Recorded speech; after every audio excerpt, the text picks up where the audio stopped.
I'm Luke Summerhays, and I love Litwick.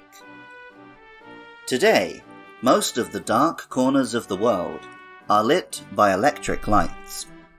Cities can be seen from skies or even from space as a web of glowing filaments that flicker into existence as the Earth rotates away from the Sun.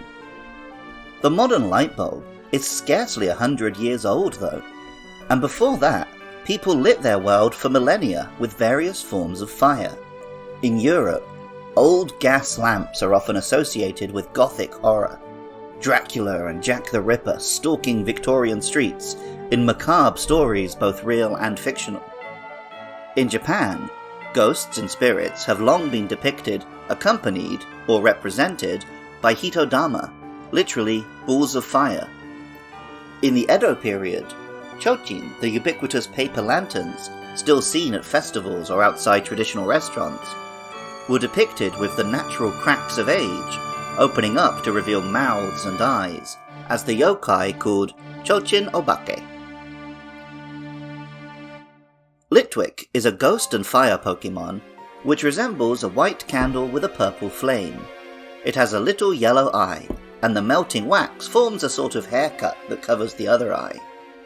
Pokemon Black tells us, Litwick shines a light that absorbs the life energy of people and Pokemon, which becomes the fuel that it burns. And Pokemon White tells us, while shining a light and pretending to be a guide, it leeches off the life force of any who follow it. As is inevitable for a ghost-type Pokemon, the Pokédex eventually delves into dead children. Pokemon Sword tells us, the flame on its head keeps its body slightly warm. This Pokemon takes lost children by the hand to guide them to the spirit world. And Pokemon Shield said, the younger the life this Pokemon absorbs, the brighter and eerier the flame on its head burns. The name, Litwick, refers to the wick, the string of a candle, being lit, as it generally is. The Japanese name is Hitomoshi, an interesting little name.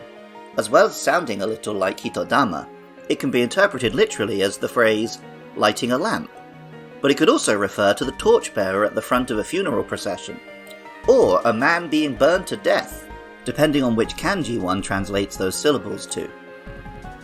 According to interviews, this family was originally intended to start with a Pokemon that was literally a hitodama, just a ball of flame, which would evolve into Litwick as a second stage. This form was dropped, which feels appropriate, as candles are often the starting point for spooky events, being used to summon things or perform rites. The beginning moves on to the middle when, at level 41, Litwick evolves into Lampent. Lampent is a metal gas lamp, the purple flame and yellow eyes glowing inside a glass sphere, held by a metal case with a pointed top and arm-like side ornamentations. Its Pokédex entries are also good and spooky. Pokemon Black tells us, this ominous Pokemon is feared. Through cities it wanders, searching for the spirits of the fallen. And Pokemon White says, it arrives near the moment of death and steals the spirit from the body. And Black 2 and White 2 tell us, the spirits it absorbs fuel its baleful fire. It hangs around hospitals, waiting for people to pass on. The name, Lampent, combines lamp, as it is one, and lament, as it spreads tragedy.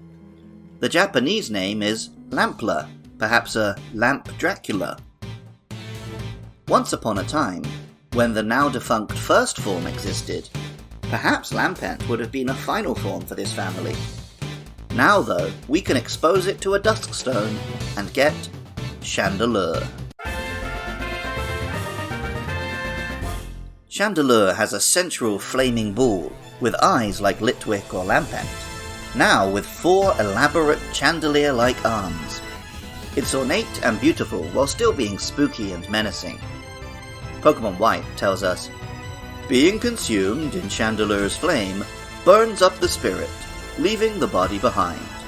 And Black 2 and White 2 tell us, the spirits burned up in its ominous flame lose their way and wander this world forever. This all sounds pretty genuinely horrifying, but other Pokédex entries make Chandelure sound quite fun. Pokemon Sword tells us, "This Pokemon haunts dilapidated mansions. It sways its arms to hypnotize opponents with the ominous dancing of its flames."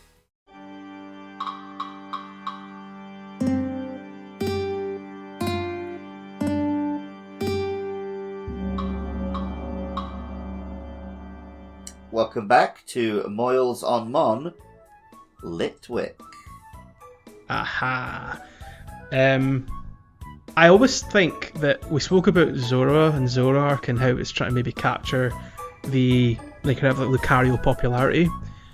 I almost feel this line, obviously especially Chandelure, almost usurped that in this generation, because people love Chandelure, and that's probably because it had quite a prominent part in Pokken, right? Yeah, I mean, Pokken definitely helped it, but I think Pokken's pretty late in its I suppose, career, yeah. as it were. I forget there's quite a bit of time between Black and White and Pokken, yeah. Really cool generation of like series of Mon. I even heard recently, you probably included this in the episode already, or maybe you won't now, about how they wanted it to start off as a flame and then turn into the candle, and then Lampent was going to be the final form. But they kind of trashed that idea, and I'm glad they did, because Chandelure is such a cool looking design, and it feels like a natural sort of evolution. That you take Litwick, you put it in a traditional lantern, and that's how it becomes a Lampent almost. But then obviously it just grows and spirals out into a Chandelure, like a Chandelure. And it feels like the sort of thing that you would be walking through like a haunted house, and then suddenly a Chandelure would open its eyes in the ceiling. It's really cool, and it sounds demonic. Like, I really hope you put in a little snippet of Chandelure screaming in Pokken, because it's incredible. Jay, of course, remembers Chandelure from its appearance in a fighting game. Chandelure was a very welcome addition to Pokken Tournament, which otherwise had an awful lot of humanoid monsters. Chandelure has also had a strong career in Pokemon Unite, and in actual competitive Pokemon, where exceptionally high special attack, combined with being able to abuse moves like Trick and Trick Room, have seen it take on various interesting niches through the years, often making the top cut at tournaments. The name, Chandelure, combines chandelier with lure, presumably referring to the Pokemon luring victims. The Japanese name is Chandela, combining chandelier with candelabra. This Pokemon family have the interesting Ghost and Fire type, which until recently was unique, and mix cute, beautiful, and scary designs excellently. It's interesting that it is a universally beloved, despite being based on an inanimate object, a distinction for which several other 5th Gen Pokemon are criticised. Original music for Luke Loves Pokemon is by Jonathan Cromie. Artwork is by Katie Groves. Funding is provided by listeners at patreon.com/podcastiopodcastius. For just $1 a month, supporters can listen to episodes a week early, and also help cover hosting and fees, making it possible for me to keep making episodes every week. I love hearing from listeners. Get in touch about upcoming Pokemon on Twitter or Facebook at LukeLovesPKMN. Drop a comment if you're watching the video, or a review on Apple Podcasts or Spotify.